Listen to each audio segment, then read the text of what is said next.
Hola, ¿qué tal? Muy buenos días a todos. Nos da mucho gusto que nos acompañen en este programa que ya es el número 15. Mariana, buenos días.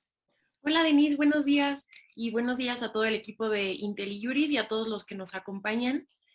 Pues es un honor estar con ustedes en esta ocasión y sí, como dice Denise, ya 15 programas desde que empezamos y pues es un honor estar con ustedes. Realmente pues en febrero del año pasado que tuvimos el primer programa, veíamos cómo la pandemia y todo este tema de la suspensión de actividades, bueno, suspensión parcial, pero sí como la limitación en cuanto al trabajo de los tribunales, pues tuvo una influencia en el número de criterios que se fueron publicando, el número de asuntos que se iban resolviendo, pero pues ya a año y medio casi de que iniciamos este programa y que nosotros también iniciamos el blog, vemos cómo ha ido avanzando el número de criterios que se han publicado y también como hay temas muy específicos bueno, uno fue todo el tema de COVID y la pandemia, ¿no, Mariana? Pero también ahora, y justo lo platicábamos Mariana y yo el día de ayer, cómo vamos viendo estas tendencias, por ejemplo, los precedentes que se van publicando respecto del sistema penal acusatorio, ¿no? Y también lo vemos en el nuevo sistema de justicia laboral, que en este tema vemos que estamos empezando con los criterios sobre este tema y sin duda lo que va del año y el siguiente seguirán habiendo muchos precedentes o precedentes sobre este tema que van definiendo aspectos que no quedaron claros en la ley. Pues ya sin más preámbulo, vamos a iniciar con la presentación de los precedentes que se publicaron en este último mes. Perfecto, pues bueno, platicarles un poco en materia de derecho administrativo, dos criterios que se emitieron por parte de la primera sala.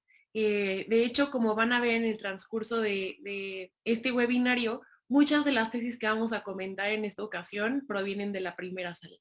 Entonces, pues bueno, en estos dos criterios se analizó derechos relacionados con las audiencias.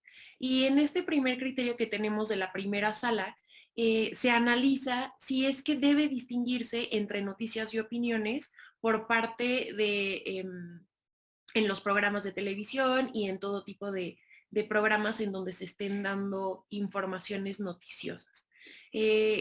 ¿Cuál es el antecedente de este criterio? Antes de 2017 se permitía o se obligaba más bien a distinguir a los presentadores en programas de radio y televisión entre información y opiniones, ¿no? Para que hubiera claridad en lo que se estaba comunicando. No obstante, en 2017 se eliminó esta obligación de hacer la distinción y pues bueno, llega este caso a la primera sala en donde se pregunta si estas personas deben de seguir haciendo esta distinción aun y cuando se haya eliminado de la ley.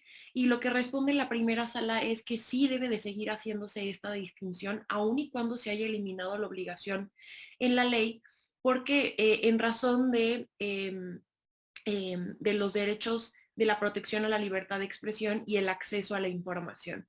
Y pues bueno, esto se debe también a la obligación de transmitir información veraz e imparcial, en donde se pueda distinguir entre las opiniones o juicios de valor emitidos por parte de quien informa y el contenido mismo del mensaje noticioso.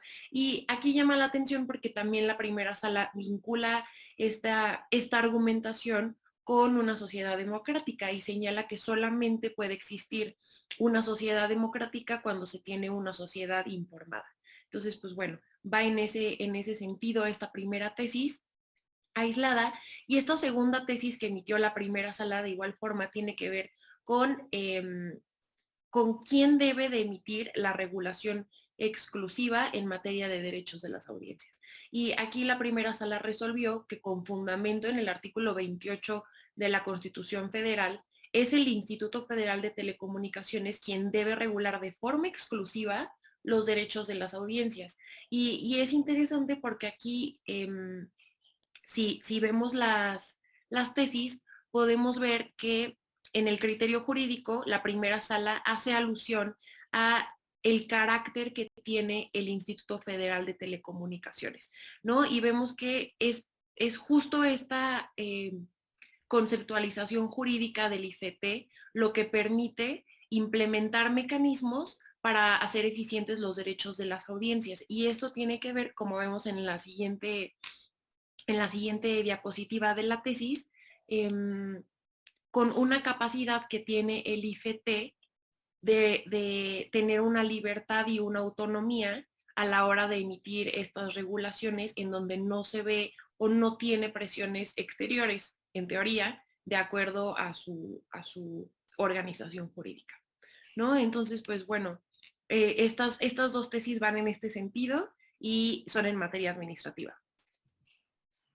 Ay, Mariana, nos dice Elsa que está bajo el sonido, entonces nada más si puedes igual, como, nada Sí, más a ver tomarlo en cuenta. si me escuchan ahí un poquito mejor. Yo Igual creo me que voy sí. a acercar un poco. Buenísimo. Gracias, Elsa. Ahora vamos a ver, bueno, estos dos asuntos estas dos tesis que nos comentó Mariana surgieron de un mismo asunto en donde se impugnó esta reforma a la ley de telecomunicaciones. Y si ustedes son practicantes en este tema o les interesa esta materia, es muy relevante porque hubo grupos que consideraron, o de hecho hubo esta consideración que con esta reforma hubo una, como una disminución en la protección del derecho de las audiencias. De hecho, más adelante vamos a ver esta tesis. De hecho, esta tesis de derecho a la defensa es parte del mismo asunto, ¿no?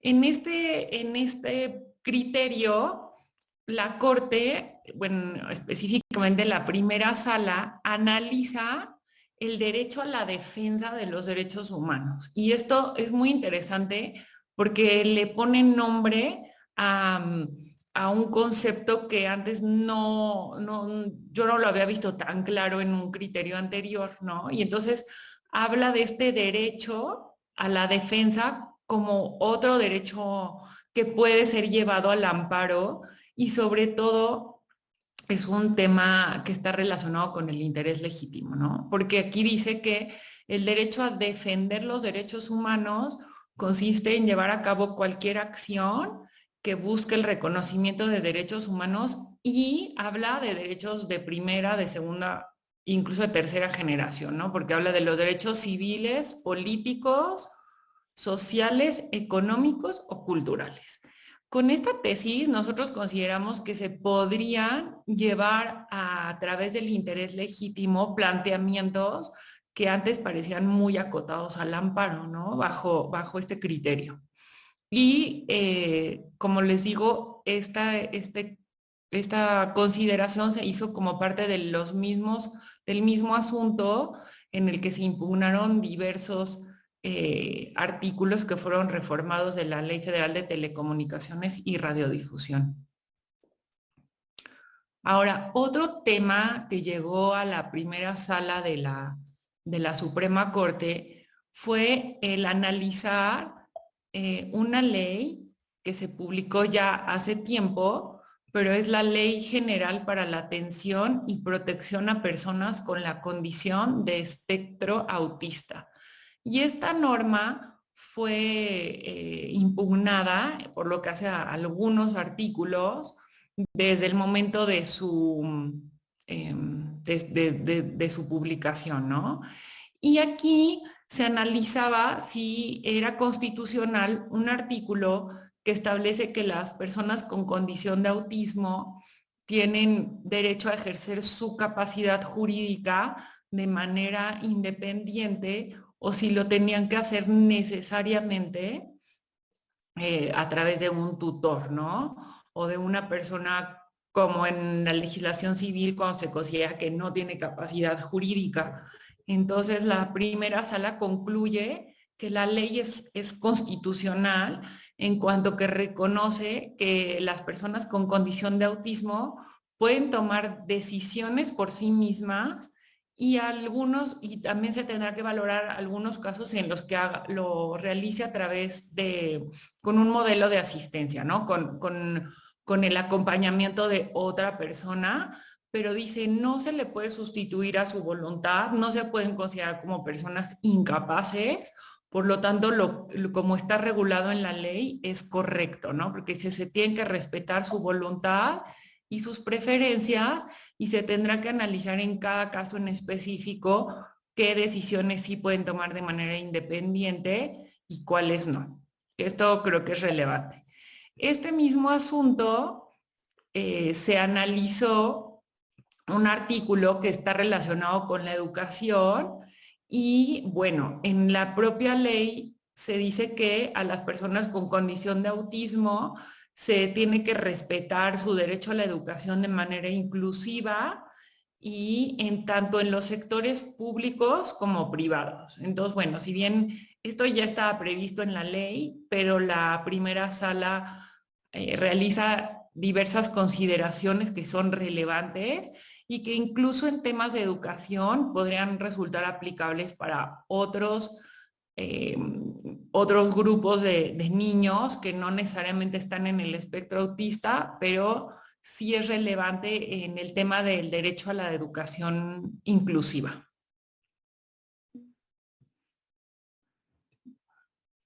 Y vamos a pasar al bloque de derecho penal, que ahora sí tenemos muchas tesis, como les decía, todo el tema del sistema penal acusatorio ha ido dando lugar a que aspectos que no están claros en la ley o que no están regulados de manera específica están siendo analizados por los tribunales y muchos ya vemos cómo están llegando a la corte. En este caso, todos han sido los criterios que se han publicado, todos han sido de la primera sala por la naturaleza de la materia, en donde va definiendo con criterios de jurisprudencia la aplicación de la ley. Perfecto, pues bueno, solo hacer un comentario de las dos tesis anteriores en el Me voy a sentido, revisar. en el sentido que es muy importante que la primera sala señaló en estas tesis relacionadas con la condición de autismo que el hecho que una persona tenga una discapacidad o una deficiencia no debe de ser un motivo para negarle por esa simple razón la capacidad jurídica. Entonces yo creo que ese pronunciamiento por parte de la primera sala es un pronunciamiento fuerte y que va también encaminado hacia eliminar todo tipo de distinciones simplemente por un tipo de diferencia, ¿no? Entonces, pues bueno, solo recalcar ese punto que no podía continuar sin hacer ese comentario, Denise, perdón, y pues ya, sin más preámbulo, pasar a estas tesis en materia penal que, como bien adelantaba la licenciada Denise, pues son muy relevantes. En este primer criterio, digamos que nos estamos adelantando un poco, porque estamos haciendo referencia a un comunicado de prensa de un asunto que resolvió la primera sala. Es decir, aún no se ha emitido alguna tesis al respecto, pero sí, sin duda las veremos en un par de meses cuando ya sean publicadas. Pero pues bueno, sí adelantarnos y tomar en cuenta el contenido de este comunicado y de lo que resolvió la primera sala, en el sentido de que ¿quién puede acceder a la carpeta de investigación? Y la primera sala, al analizar y tratar de responder esta pregunta, señala que quien puede acceder a la carpeta debe de cumplir uno de los siguientes tres requisitos. Es decir, está detenida la persona, se le está citando a comparecer por medio de algún citatorio o se está realizando un acto de molestia en su contra. ¿Y esto por qué es? Porque en este momento en el que está respondiendo la pregunta, de quién puede tener acceso a la carpeta de investigación, estamos en la etapa de investigación, ¿no? Y en este caso en específico se trataba de una persona que sospechaba que se le estaba realizando una carpeta de investigación, pero no se había verificado ninguno de estos tres requisitos que les estábamos mencionando. Entonces, pues bueno, la primera sala es contundente y señala que el derecho de acceder a los registros contenidos en la carpeta de investigación corresponde únicamente a las partes involucradas, entendiendo a la persona investigada como cualquiera de los tres supuestos que les acabamos de mencionar.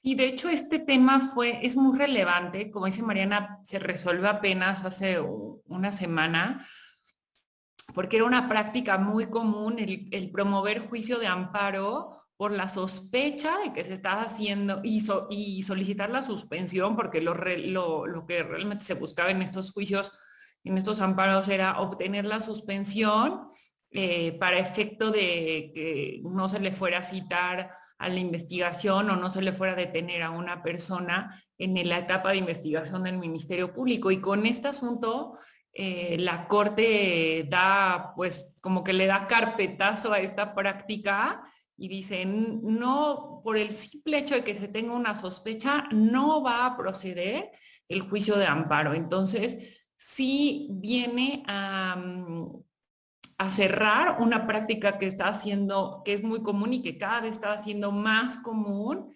esta promoción de los amparos, ¿no? Que ya como decíamos parecía una tendencia muy, muy usada. Pues sí, y justo en este otro criterio, pues bueno, también es interesante porque está relacionado también con los derechos que tiene ya ahora sí el imputado, es decir, ya no estamos igual en la misma etapa, pero es interesante lo que resolvió la primera sala porque hizo una interpretación, eh, la primera sala, y en este caso lo que se analizó es en actuaciones urgentes en juicio, si en un dado supuesto un juez de control se estima como no competente para conocer de un juicio, pero debe de resolver sobre la situación de la persona imputada que se presenta en la audiencia constitucional, en la audiencia inicial con motivo de un citatorio. Entonces, aquí lo que resuelve la primera sala es que en este caso se está en un supuesto de urgencia, eh, y en este supuesto no puede hacerse la declinación de competencia de forma previa a resolver sobre la situación de la persona imputada que comparece a la audiencia inicial. Entonces, primero debe de resolverse eso y después ya es cuando puede haber un segundo pronunciamiento sobre la competencia o incompetencia por parte del juez. Si bien este supuesto no está previsto como tal, como un supuesto de carácter urgente por el Código Nacional de Procedimientos Penales, lo interesante es que la primera sala sí hace un análisis del Código Nacional de Procedimientos Penales y también a la luz de la Constitución Federal y en específico del artículo 19, que es el artículo que regula cuándo comienza a correr el plazo constitucional para, una vez que comparece la persona imputada y que se encuentra a disposición de la autoridad judicial para resolver su situación jurídica, ¿no? Entonces, como sabemos, este plazo regulado por el artículo 19 es de 72 horas. Entonces, en dado caso que no se resolviera sobre su situación por una falta de competencia, pues bueno, habría un perjuicio a este plazo y a este artículo constitucional, por lo que la primera sala hace esta interpretación de catalogarlo como una situación de urgencia. De hecho, perdón, de hecho este es un tema que no está regulado de manera expresa y aquí es justamente donde la Corte viene a hacer una interpretación, ¿no? Para el caso específico de que la audiencia inicial se dé mediante un citatorio de la persona imputada, ¿no? Que acuda a la audiencia incidental por un citatorio. Es un caso muy, muy específico, pero consideramos relevante comentarlo porque finalmente es una interpretación directa de la legislación en materia penal. También en esta materia, la primera sala analiza la suplencia de la queja en los recursos de apelación. Y vemos que en el Código Nacional de Procedimientos Penales, la figura de suplencia de la queja está prevista a favor de los imputados solamente. Y en este asunto, la primera sala dice que este beneficio también lo tienen las víctimas u ofendidos del delito. Por tanto, los planteamientos que realice la víctima o el ofendido del delito en el recurso de apelación también tienen que ser analizados por el juez a partir del concepto de suplencia de la queja y no acotarlo solamente al imputado.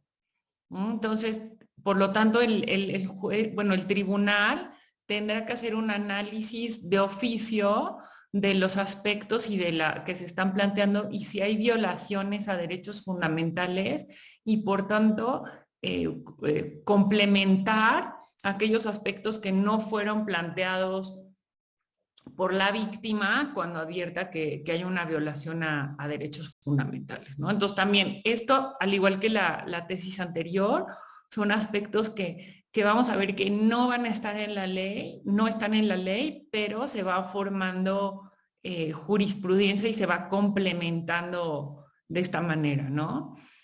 Y este segundo asunto para mí es muy interesante porque habla de la revisión de la prisión preventiva. Y vemos cómo en el nuevo sistema penal hay un concepto mucho más o un concepto distinto sobre la prisión preventiva y sobre la necesidad de que el imputado se mantenga en prisión durante el tiempo que tome llevar el proceso penal, ¿no? Y desde la Constitución se establece que el plazo máximo que tendría que estar una persona en prisión preventiva, o sea, repito, esta es la prisión que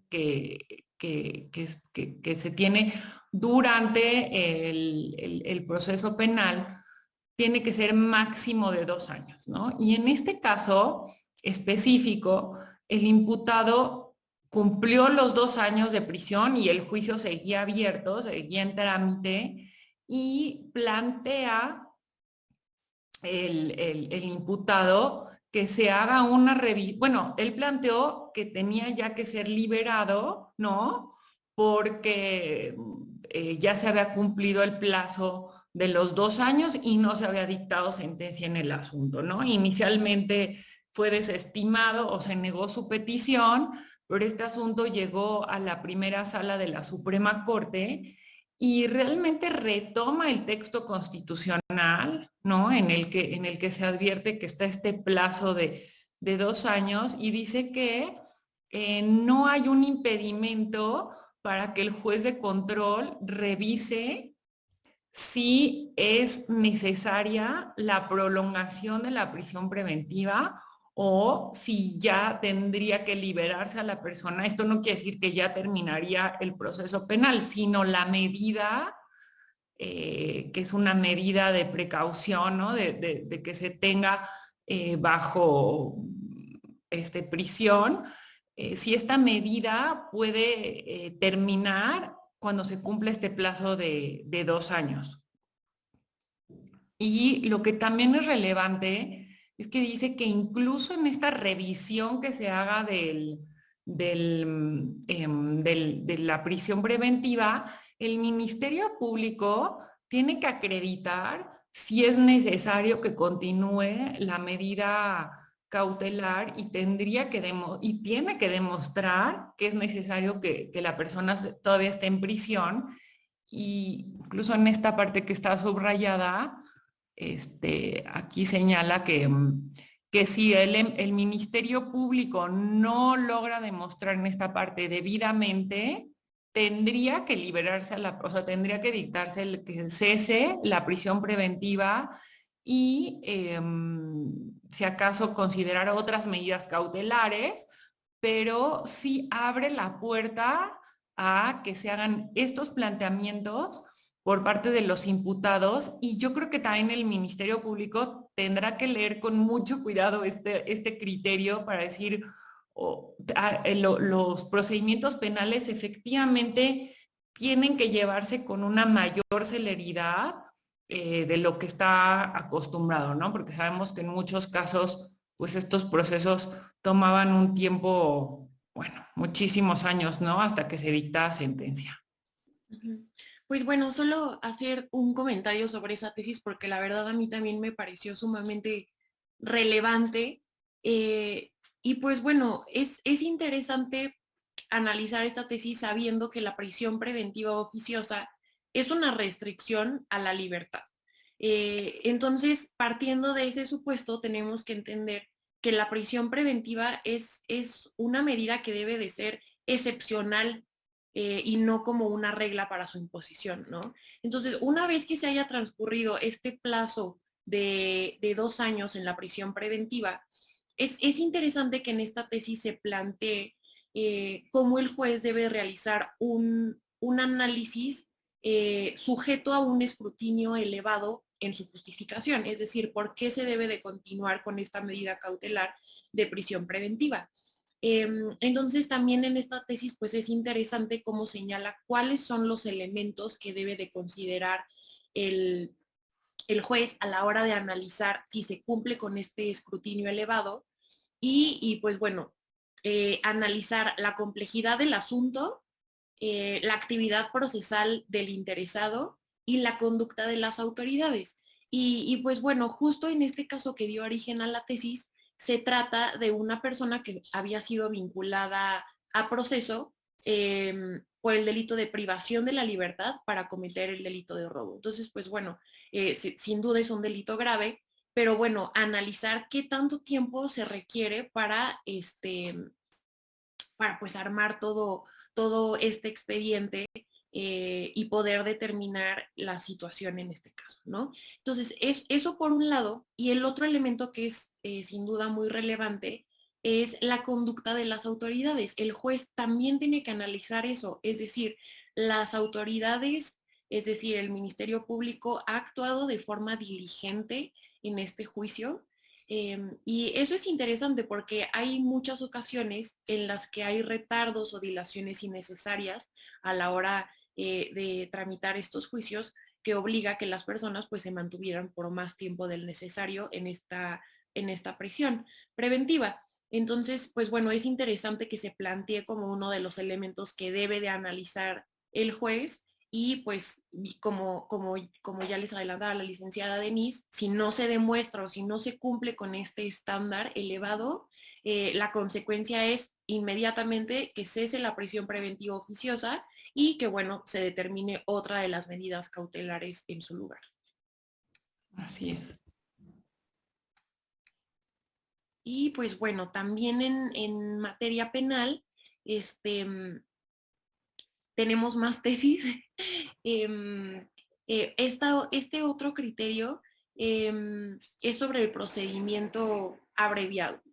Como ustedes bien saben, el procedimiento abreviado es una de las formas de terminación anticipada en materia penal, de los juicios en materia penal. Y lo que analizó aquí la primera sala es solamente es constitucional que solamente el Ministerio Público sea quien solicite el inicio del procedimiento abreviado. ¿Por qué no puede haber una solicitud por parte de ya sea el imputado o la víctima? ¿Por qué no puede hacerlo? Y si esto es constitucional o no lo es. Entonces, aquí hace un análisis la primera sala y determina que el procedimiento abreviado como punto de partida es que no es un derecho en sí mismo, ¿no?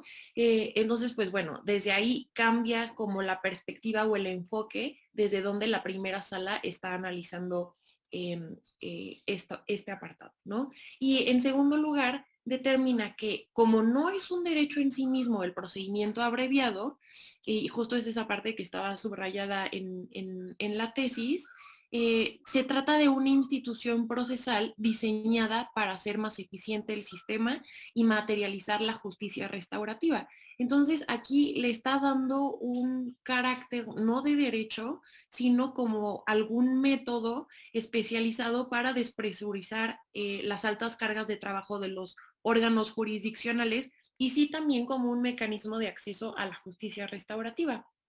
Entonces, el criterio de la primera sala, vamos a ver que no, que refiere a que si solamente solicita el Ministerio Público el procedimiento abreviado, no configura un obstáculo al acceso de este procedimiento, sino que más bien lo facilita en tanto que una vez que lo solicita el Ministerio Público, debe de ir acompañado con ciertos requisitos y ciertos elementos que puedan hacer factible que se logre este procedimiento abreviado y que pueda llegarse a una terminación anticipada del procedimiento. Entonces, si nosotros nos remontamos al Código Nacional de Procedimientos Penales, al artículo 201, que es el que regula los requisitos de procedencia y verificación que debe de analizar el juez para autorizar este procedimiento abreviado, refiere a cuáles son los requisitos que debe de cumplir esta solicitud por parte del Ministerio Público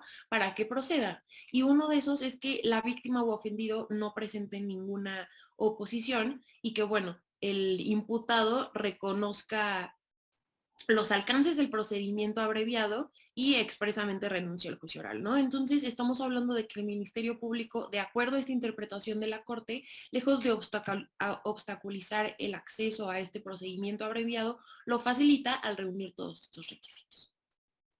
Y pues bueno, traemos otra tesis también para comentarles en materia penal y en este caso se trata de la apelación en el sistema penal acusatorio.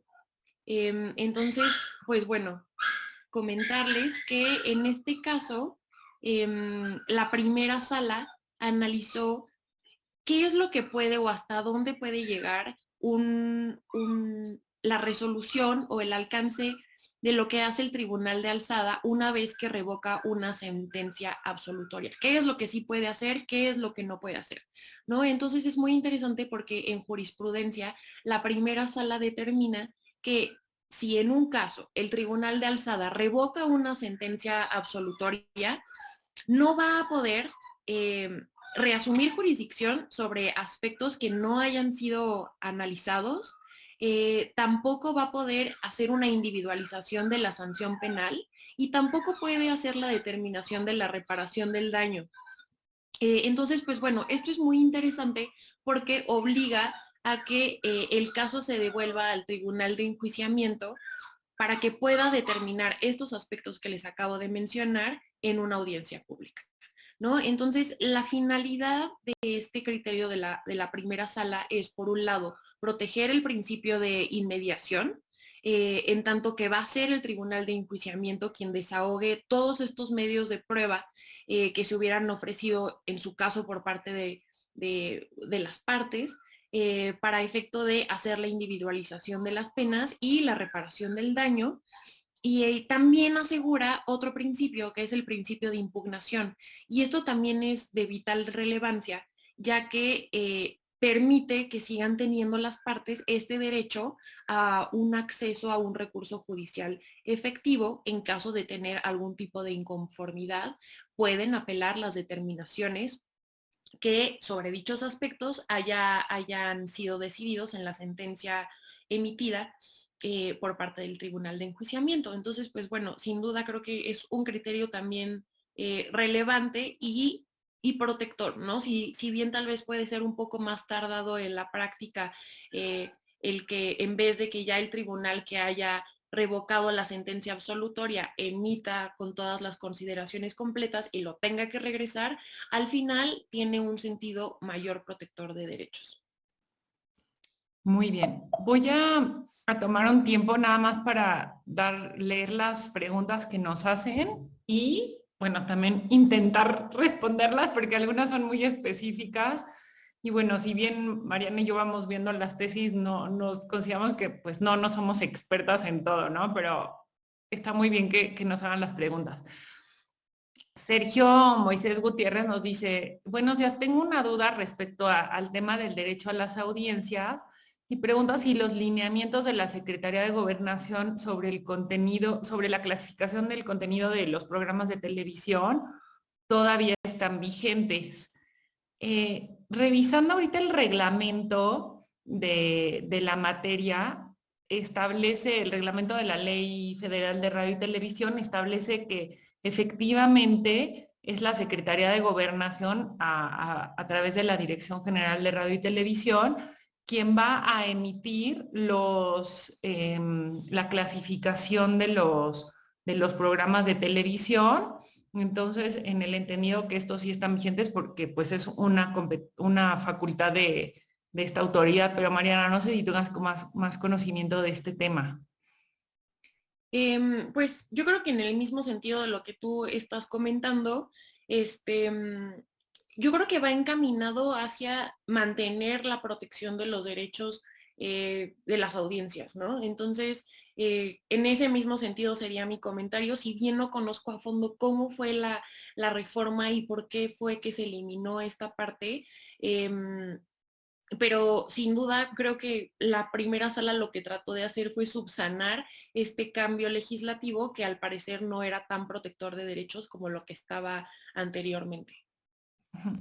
Ahora también Sergio nos dice, ya, ahora me voy a la materia penal, ¿no? ¿Qué pasa si el imputado promoviera un amparo contra la orden de aprehensión y contra la vinculación a proceso, si en estos casos la declinación de competencia debería esperar de igual forma?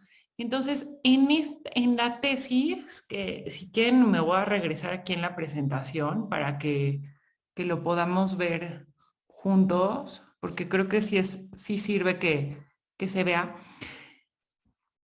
En esta tesis se hace una interpretación del artículo 29 del Código Nacional de Procedimientos Penales y del artículo 27 del Código Militar, que estén los mismos términos.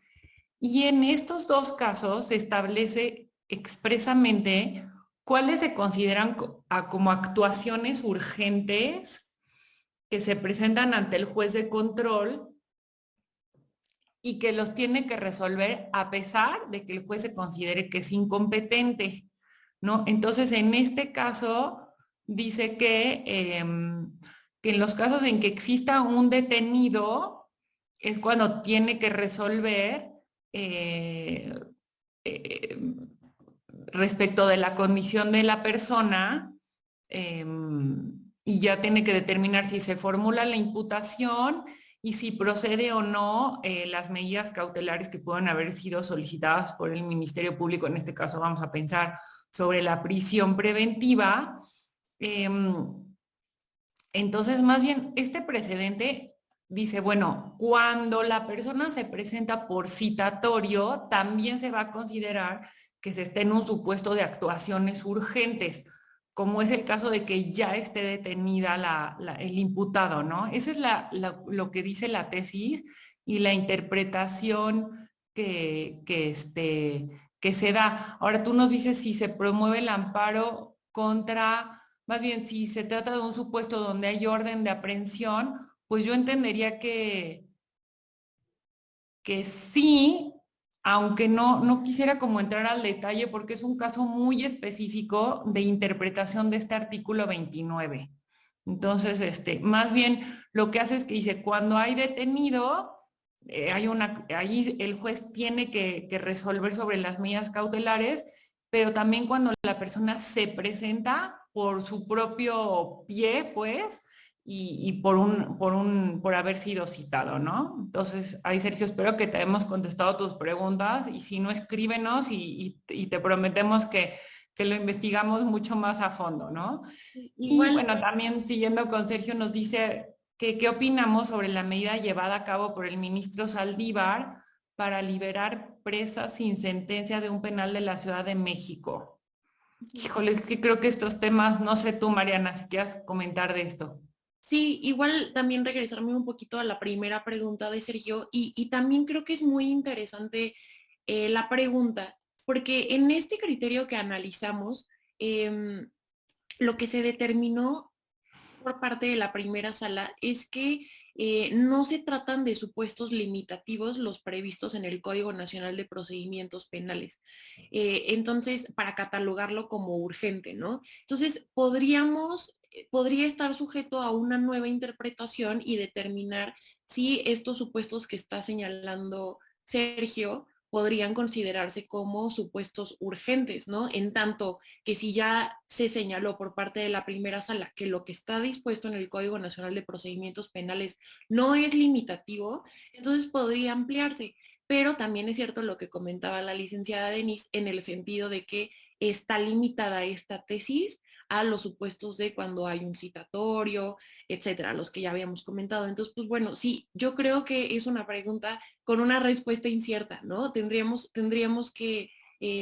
que suscitarse este caso en la práctica porque estamos en un área un poco gris, ¿no? Entonces, pues bueno, sí sería interesante conocer en ese sentido qué es lo que resolverían los tribunales. Y pues bueno, de la segunda pregunta, en relación con la prisión preventiva, sobre la liberación de presas sin sentencia de un penal de la Ciudad de México, pues es interesante porque tendríamos que analizar si se cumplían con este estándar de escrutinio elevado en donde podían determinarse si de verdad debía de seguirse en una prisión preventiva oficiosa, ¿no?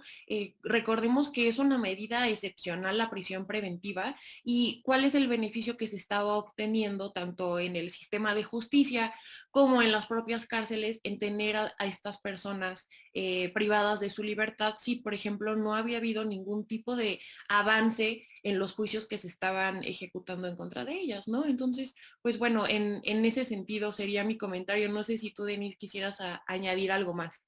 No, está perfecto y yo creo que me voy a ir ahora un poquito más rápido porque todavía tenemos muchas tesis que queremos comentar con ustedes. En derecho mercantil hay dos aspectos, ¿no? El Código de Comercio establece que cuando no se conozca el domicilio del demandado, el juez está obligado a solicitarle solamente a una autoridad información respecto del domicilio de este antes de determinar el emplazamiento a través de edictos.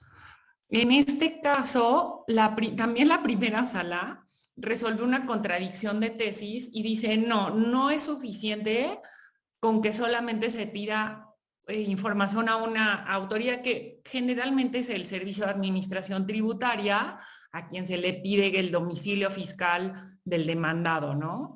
Dice, el juez tiene que realizar una investigación más a fondo respecto del domicilio del demandado y corroborar que efectivamente se desconoce el mismo, o sea, que no hay información pública respecto del domicilio del demandado para poder hacer un emplazamiento mediante edictos. Entonces, bueno, esto tiene las dos caras de la moneda. Por una parte, pues sí, protege más a quien es demandado en un juicio y que podría llevarse este juicio sin su comparecencia al mismo, pero también puede resultar como en una limitación al avance de los juicios en materia mercantil, ¿no? Pero es relevante porque se hace una interpretación específica en el Código de Comercio. Y por otra parte, en un asunto en el que se dio la quiebra de un banco, que de hecho es un asunto muy reciente, como se establece en la ley, a los ahorradores el IPAB les debe pagar hasta 400,000 UDIs o unidades de inversión por lo que hace al dinero, a los ahorros que tenían en la institución bancaria. Esto es un tope, ¿no? O sea, se les paga hasta esta cantidad. En este caso se trató de ahorradores que tenían, que sus cuentas con el banco eran superiores a este monto y por lo tanto acudieron al procedimiento de quiebra para poder recuperar los ahorros superiores a este monto. Y ellos decían que en la prelación o en el orden de los acreedores tenían que estar antes que el IPAB, o sea, se les tenía que pagar a ellos antes de lo que se le pagara al IPAB ya en el procedimiento de quiebra. Y en este asunto se resolvió que el IPAB tiene preferencia respecto de todos los ahorradores, porque bueno, estos ya recuperaron un monto de sus ahorros, entonces el IPAB va a poder cobrar o presentarse como acreedor en la quiebra antes de que de los ahorradores en lo individual que busquen recuperar el monto que era por arriba o por arriba de esta cantidad, ¿no? De las 400,000 UDIs. Muy bien, Mariana.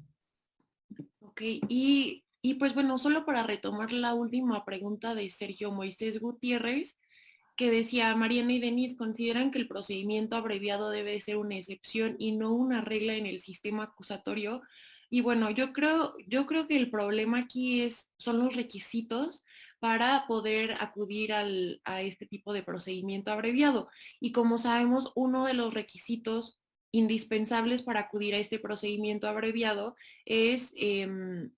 está regulado en el propio Código Nacional de Procedimientos Penales y es que admita la responsabilidad por el delito que se le imputa el imputado, ¿no? Entonces, pues yo creo que este no es un elemento que sea por regla general concedido por todas las personas imputadas y eso es lo que impide que sea algo general y más bien lo torna como una excepción. Pero bueno, solo comentar de forma breve y retomar en materia de juicio de amparo, la primera sala emitió esta tesis de jurisprudencia que está relacionada con otras tesis que ya en esta ocasión no vamos a comentar, pero pues sí les platico un poquito del contexto de esta tesis, ¿no? Una comunidad indígena promovió demanda de amparo indirecto contra varios artículos de la ley minera, señalando como acto de aplicación de la ley el otorgamiento de diversos títulos de explotación y exploración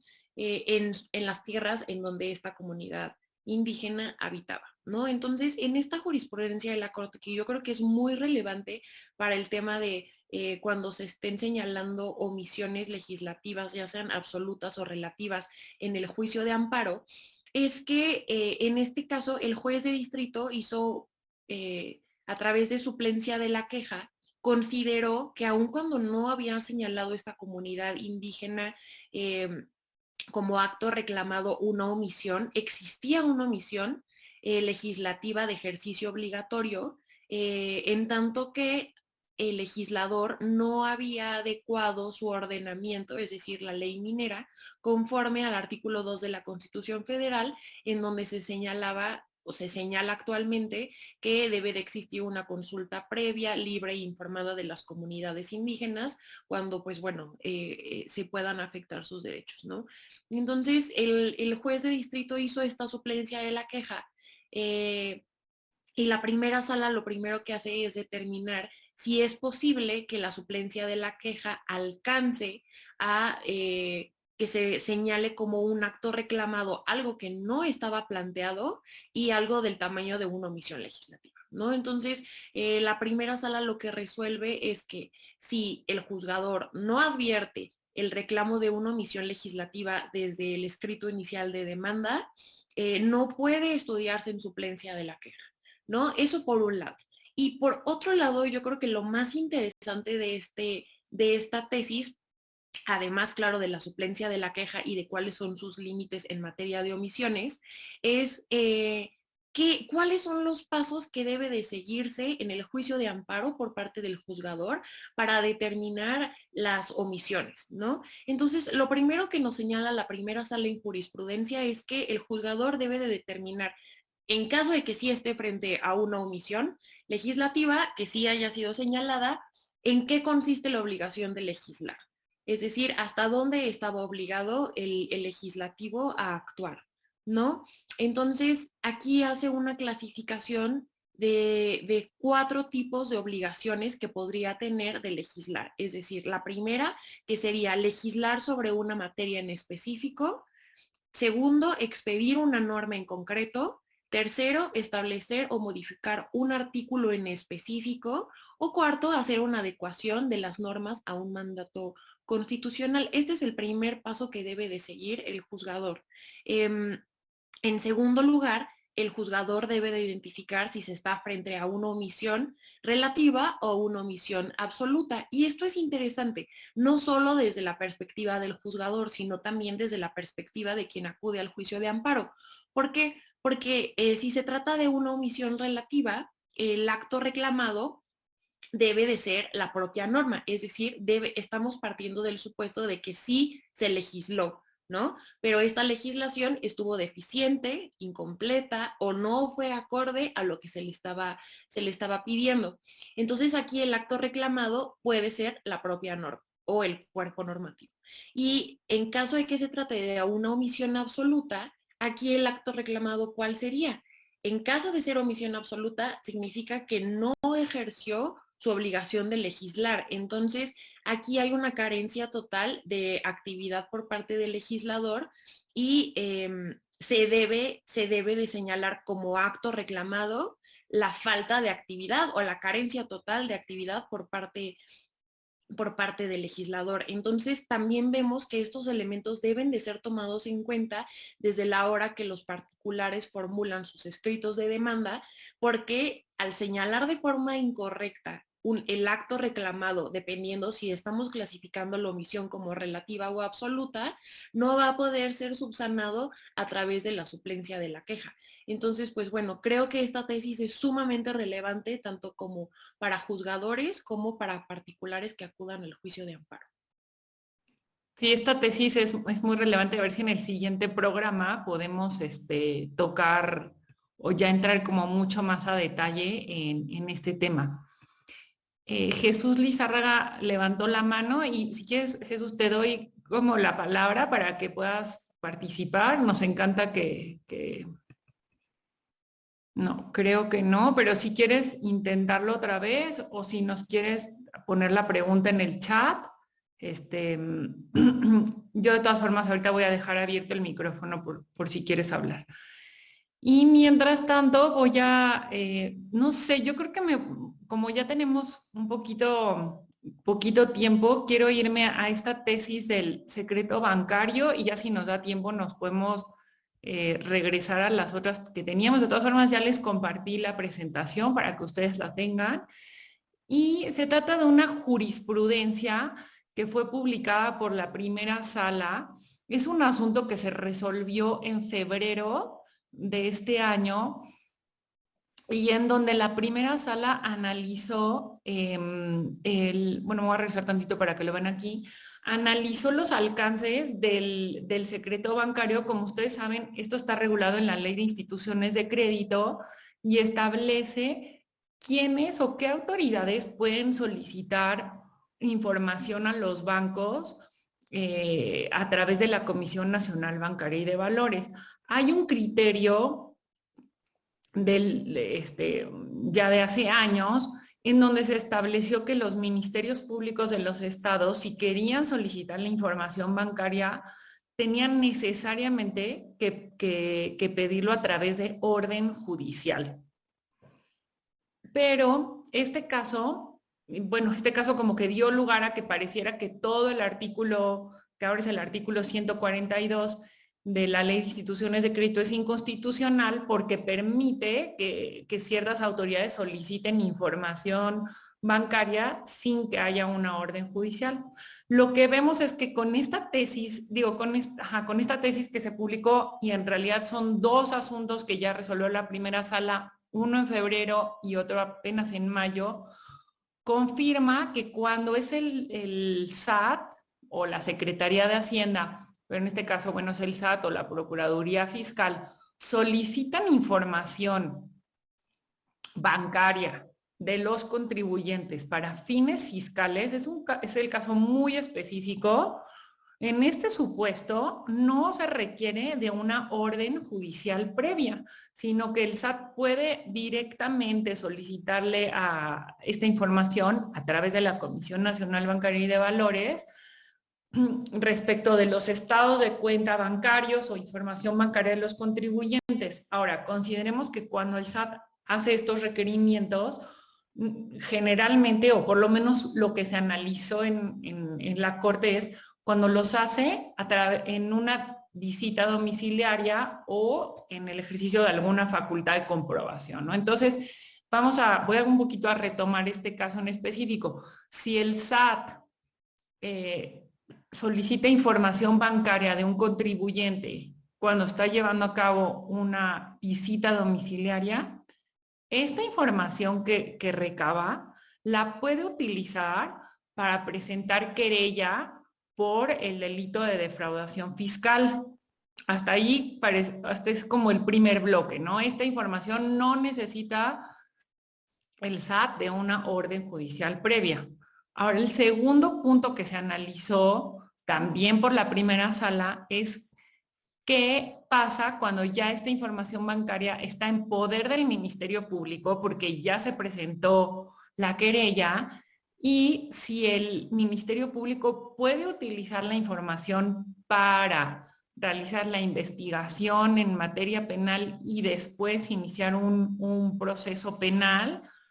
Y la respuesta es sí. O sea, el Ministerio Público no va a requerir otra vez de una orden judicial para usar esta información, sino que esta información se puede utilizar durante toda la investigación en materia penal y posteriormente, incluso si al contribuyente se le considera culpable de estos delitos de defraudación fiscal, la información se considera que fue obtenida de manera lícita y por lo tanto se le va a poder condenar por la comisión de estos delitos. Bueno, les comento que hace unos días Luis Pérez de Hacha y yo hicimos un programa también en IntelliJuris sobre este tema, lo pueden buscar en la plataforma IntelliJuris. De hecho, aprovechamos para decirles que ya IntelliJuris tiene una app donde pueden buscar de una manera mucho más sencilla los programas anteriores y toda la biblioteca que tienen de programas. Entren por favor a la página de IntelliJuris, la página de internet, y ahí lo pueden ver. Y les recomiendo mucho este programa porque en él analizamos en qué estamos al día de hoy en lo que hace al secreto bancario, ¿no? Entonces, un poco comentarles esto, y esta tesis, como les digo, se publicó por un asunto que se resolvió en febrero, está pendiente todavía que se publique una segunda jurisprudencia del asunto que se resolvió en mayo de este año, entonces seguramente seguiremos tocando este tema aquí en los programas, ¿no? Y el segundo precedente tiene que ver con las revisiones electrónicas. En este caso, la legislación es muy clara, el Código Fiscal es muy claro al señalar que existe un plazo de 40 días en el cual el SAT está obligado a notificarle al contribuyente la resolución por la que se pone fin a la revisión electrónica. Este plazo de 40 días se computa a partir de que vence el plazo que tiene el contribuyente para hacer valer su derecho de audiencia, ¿no? O bien para realizar el pago de los impuestos contribuciones que fueron determinados por el SAT.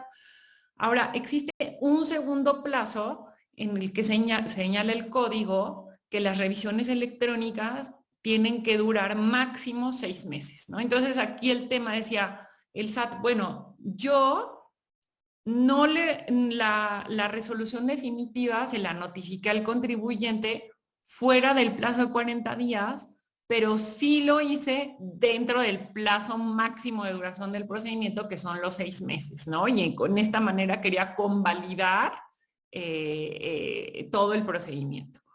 Pero vemos que la segunda sala determinó lo contrario. Dijo, este plazo de 40 días tiene que ser de cumplimiento obligatorio. No importa que lo hayas hecho dentro de los 6 meses del plazo máximo de duración del procedimiento, sino que el SAT está obligado a cumplir con este plazo de 40 días para notificar la resolución definitiva, y si tú no lo haces, la consecuencia va a ser la nulidad lisa y llana de la resolución que se emitió, y bueno, pues por lo tanto ya se cae por completo la revisión electrónica, ¿no? Entonces este también es un criterio pues que es benéfico para los contribuyentes, y pues además como ya es un criterio de la segunda sala, pues es muy relevante que lo consideren quienes están en la práctica fiscal.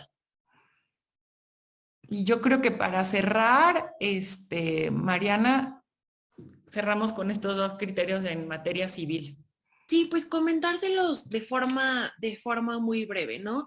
El primero de ellos es interesante, también es de la primera sala de la Suprema Corte y analiza qué es lo que sucede cuando la patria potestad se suspende ante el supuesto de que quien tiene la patria, cuando el padre que ejerce la patria potestad no permite las convivencias previamente pactadas para el otro excónyuge o padre del menor, ¿no? Padre o madre del menor.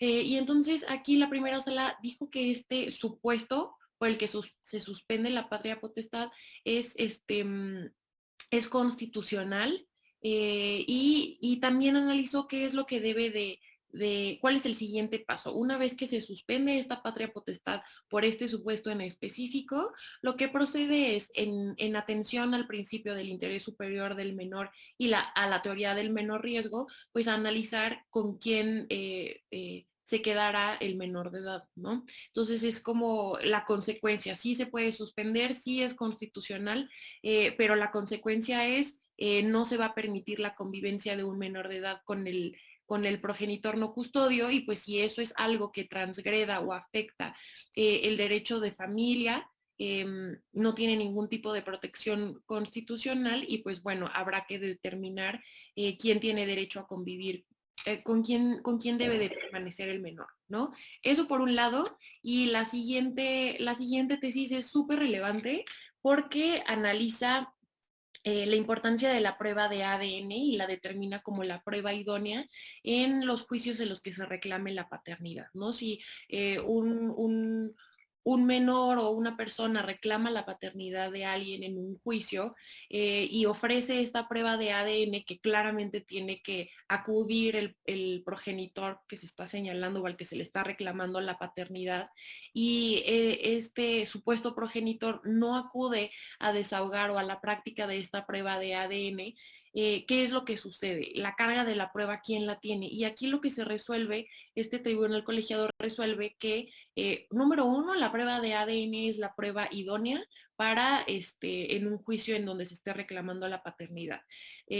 Número dos, en caso de que el supuesto progenitor no acuda a la práctica de esta prueba de ADN, se genera una presunción de filiación.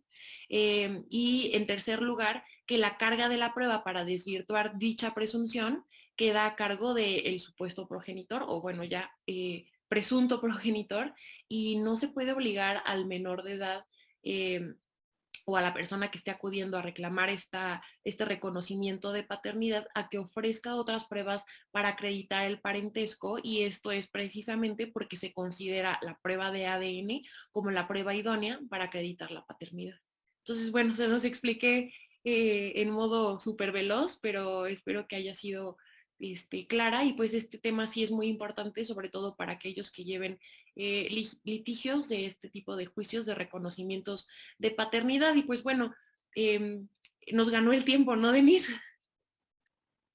Estas dos tesis, si bien son de colegiados y son tesis aisladas, pero realmente tienen una trascendencia muy relevante, y por lo que hace a la calidad que se le da a esta presunción, ¿no? O sea, la presunción que se genera por el hecho de que el padre, bueno, quien se quiere acreditar si es o no el padre, no comparece a la práctica de la prueba del ADN, ¿no? Entonces sí, nos pareció muy relevante.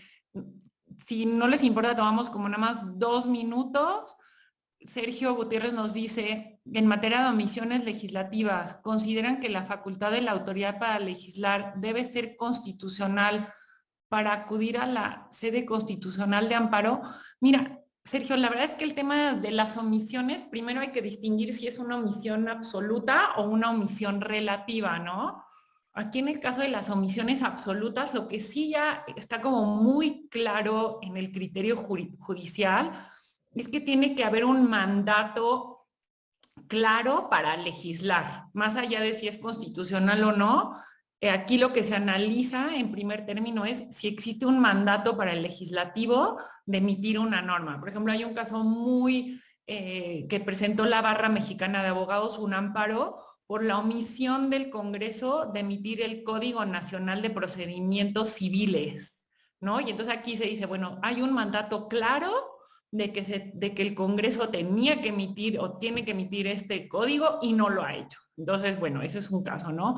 Ahora, las omisiones relativas, pues ahí ya hay como que todo un tamiz o todo un abanico, pero les prometemos que en el siguiente programa podemos retomar este tema de las omisiones. Mariana y yo, la verdad, en la práctica lo hemos analizado, y cuando estuvimos presentando algunos amparos por parte del Comité de Participación Ciudadana, todos estos amparos que promovimos nosotros, bueno, con todo el equipo del comité, iban en la línea de las omisiones legislativas para poder echar a andar el Sistema Nacional Anticorrupción. Entonces, nosotros hasta con gusto retomamos este tema, ¿no? Y muchas gracias.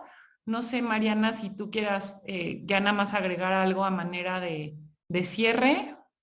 No, pues agradecerles a todos ustedes por acompañarnos, igual a IntelliJuris por darnos este espacio, y esperamos que les haya sido de utilidad las tesis que les comentamos. Tratamos de que sean de todas las materias porque sabemos que todos tenemos intereses distintos, ¿no? Entonces, pues bueno, muchas gracias por acompañarnos y nos vemos en el próximo webinario, y mientras tanto, cada semana en nuestro blog. Muchísimas gracias por todas sus felicitaciones, de verdad nos anima muchísimo a seguir con ustedes. Y bueno, nos vemos, como dice Mariana, el primer viernes de julio, y muchas gracias IntelliJuris por este espacio. Hasta luego. Hasta luego.